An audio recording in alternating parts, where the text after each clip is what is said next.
میں دوسرے team member سے کانٹیکٹ کرنے کی کوشش کرنے لگا اور فائنلی جب ان سے کانٹیکٹ ہوا تو ہم شام کو انویسٹیگیشن کو ریویو کرنے کے لیے ملے۔ اسائلم کے بارے میں اکٹھے کیے ثبوت اور ان کے پیچھے چھپی حقیقت کو جاننے کے لیے ہم نے تمام ریکارڈنگز کو جانچنا شروع کیا تو وہ تمام منظر دوبارہ ہمارے سامنے آنے لگے۔ جیسے جیسے خوف کے سائے بڑھتے رہے ہم اپنی ہمت کو جمع کرتے رہے۔ ہمارا خوف اور بے یقینی بڑھنے لگی اور ہم انویسٹیگیشن کو ریویو کرتے کرتے دہشت کے دائرے میں گھرتے چلے گئے۔ جب ہم چپ چاپ ریکارڈنگز دیکھتے تو وہ ریکارڈنگز ایک بہت سخت یاد دلاتی۔ ریکارڈنگز دیکھتے ہوئے ہمیں پتہ چلا کہ ہمارے پیرانارمل ایکسپیرینس تو کافی پیچیدہ تھے اور کافی شیطانی تھے۔ وہ ایک بھیانک دنیا کی جھلک تھی جس کی کوئی لاجک اور ایکسپلینیشن نہیں تھی، اور ہمارے کیمراز نے انہیں ریکارڈ کر لیا تھا۔ ان ریکارڈنگز میں جو ہم نے دیکھا اس نے ہماری روح پر بہت گہرا اثر ڈال دیا تھا، ایک ایسا اثر جس نے ہمیں مزید پریشان اور بے چین کر دیا۔ ہم نے ایک عجیب اور ان نون دنیا کا سفر کیا تھا، اور وہاں جو ہم نے ڈسکور کیا تھا وہ بہت ہانٹنگ تھا اور ایک گہری مسٹری تھی۔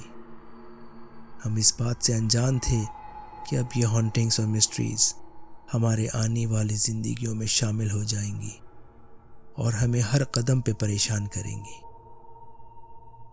میں اپنے فون کو بےتابی سے دیکھتا رہا، اس امید کے ساتھ کہ سیرا کا شاید کوئی فون یا میسج آیا ہو، پر اس سے کوئی کانٹیکٹ ہی نہ ہو پایا۔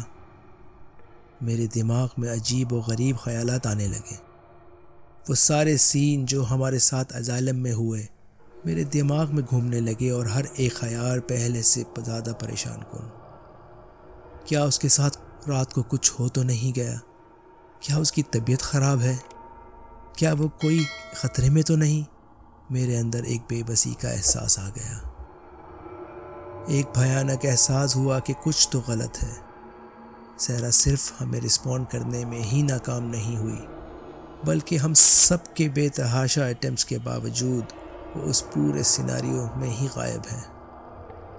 اسی بے چینی کے احساس نے ہمیں سیرا کے گھر کی طرف پہنچا دیا، اور ہم اس کی خیریت جاننے کے لیے اس کے پاس چلے گئے۔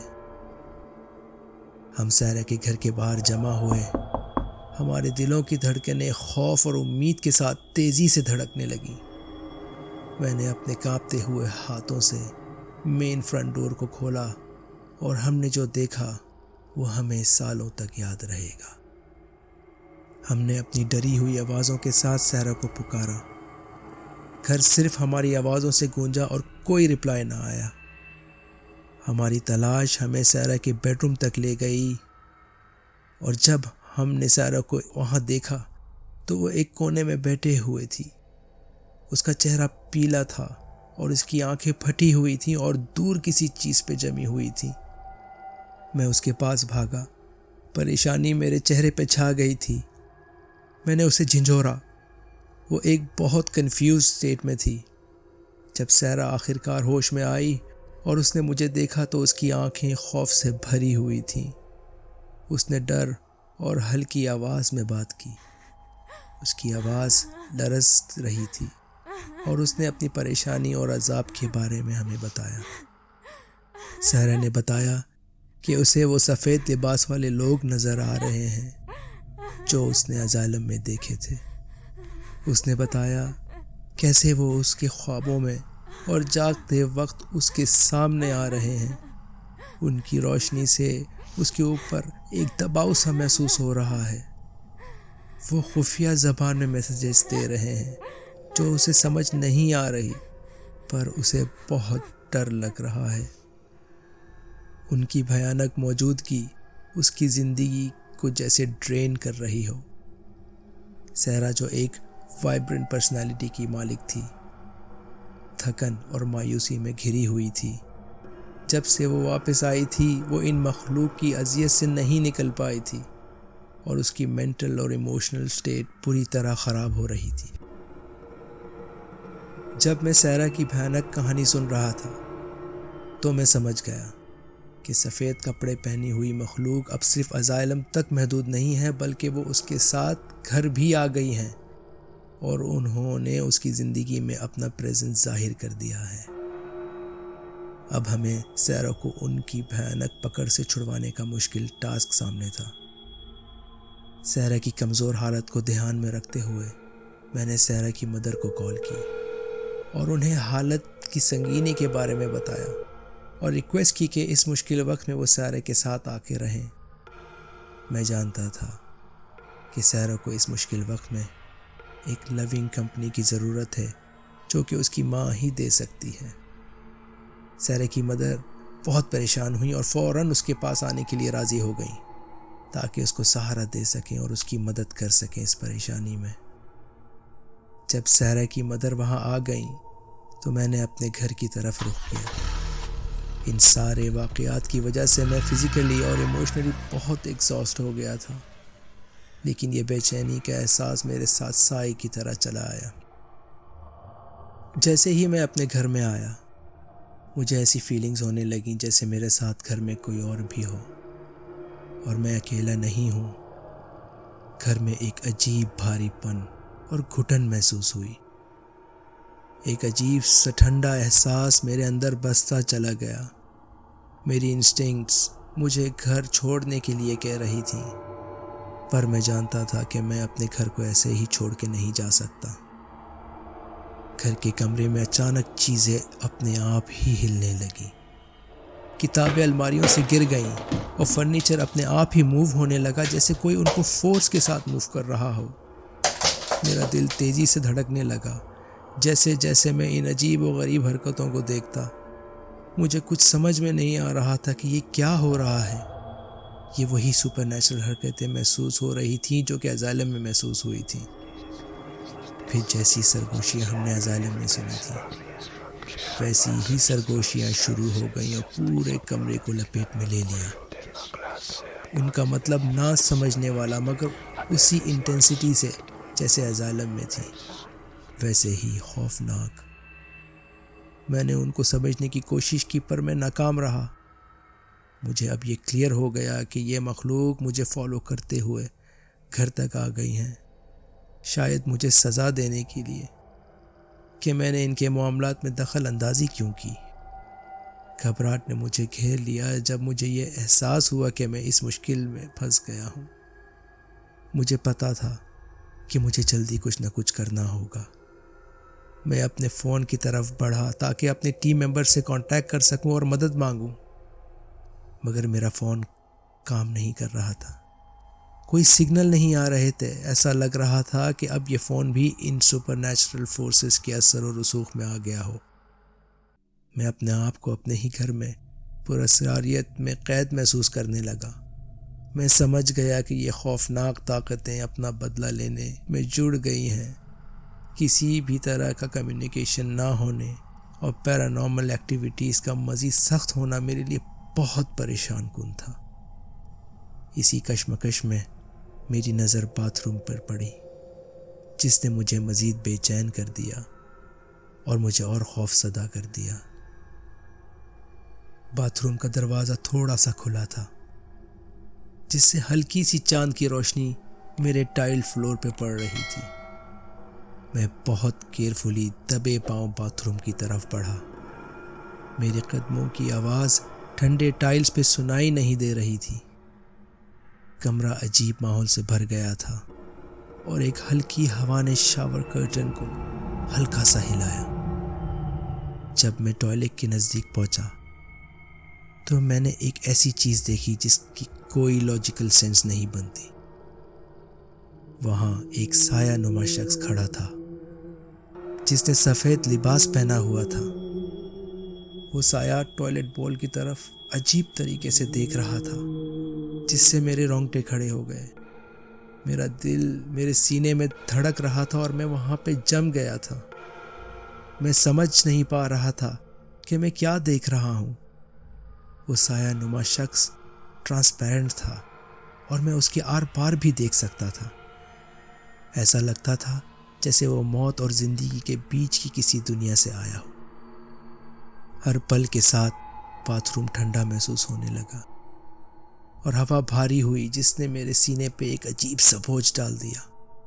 میں نے محسوس کیا کہ جیسے اس سائے کی آنکھیں مجھ پر جم گئی ہوں اب، اور وہ میرے اندر کے خوف کو جانتا ہو۔ خوف مجھ پر غالب ہو گیا۔ میں نے ایک قدم آگے کیا۔ میرے ذہن میں یہی خیال ابھر رہا تھا کہ میں کس طرح یہاں سے بھاگوں اور اس خوفناک سائے سے جان چھڑاؤں۔ میں نے اپنے کانپتے ہاتھ ڈور ہینڈل کی طرف بڑھائے اور اچانک باتھ روم کا دروازہ پورا کھول دیا، اور جب میں نے باتھ روم کا دروازہ کھولا تو وہ سایہ ہوا میں میری آنکھوں کے سامنے کہیں غائب ہو گیا اور ہوا میں ایک ٹھنڈک چھوڑ گیا۔ میں فوراً باتھ روم سے پیچھے ہٹا۔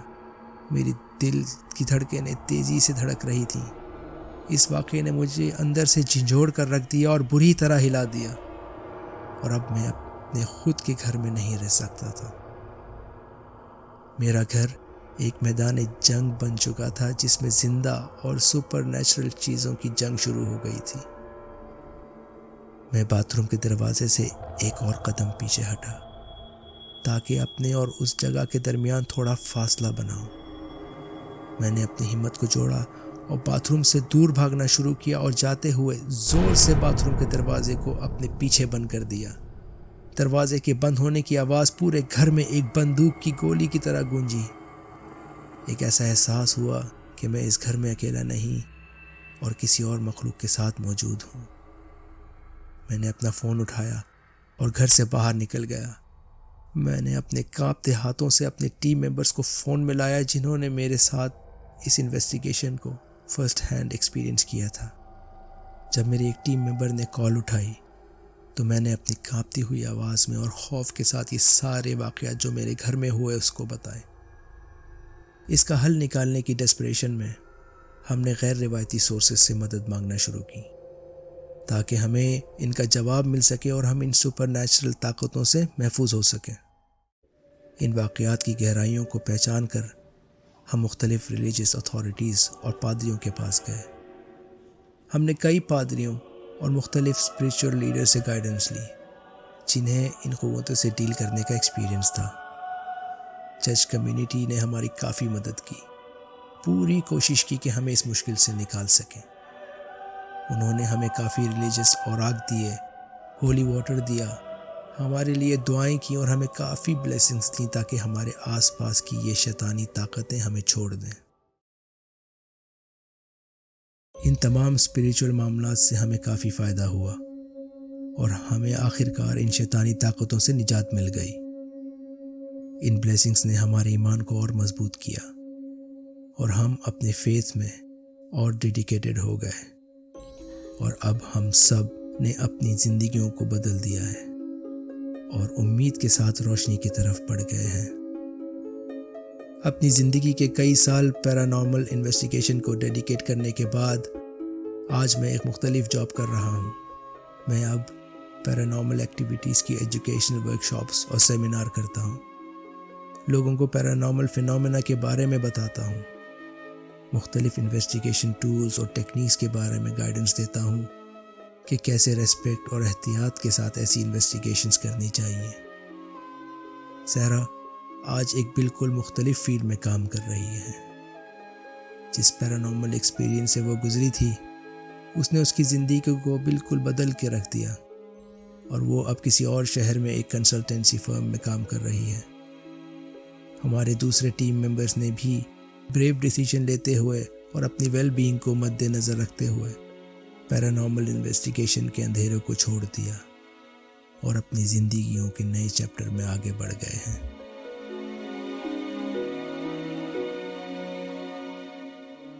تو دوستوں، یہ تھی آج کی کہانی۔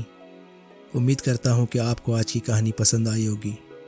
اگر آپ کو آج کی کہانی پسند آئی ہے تو اسے لائک ضرور کیجیے گا اور اپنے دوستوں کے ساتھ بھی شیئر ضرور کیجیے گا۔ اور فائنلی، آپ نے اگر میرے چینل کو سبسکرائب نہیں کیا تو اسے ضرور سبسکرائب کر دیے گا اور بیل آئیکن کو دبانا مت بھولیے گا۔ اب میں آپ سے ملتا ہوں اگلی ویڈیو میں، جب تک کے لیے مجھے اجازت دیجیے۔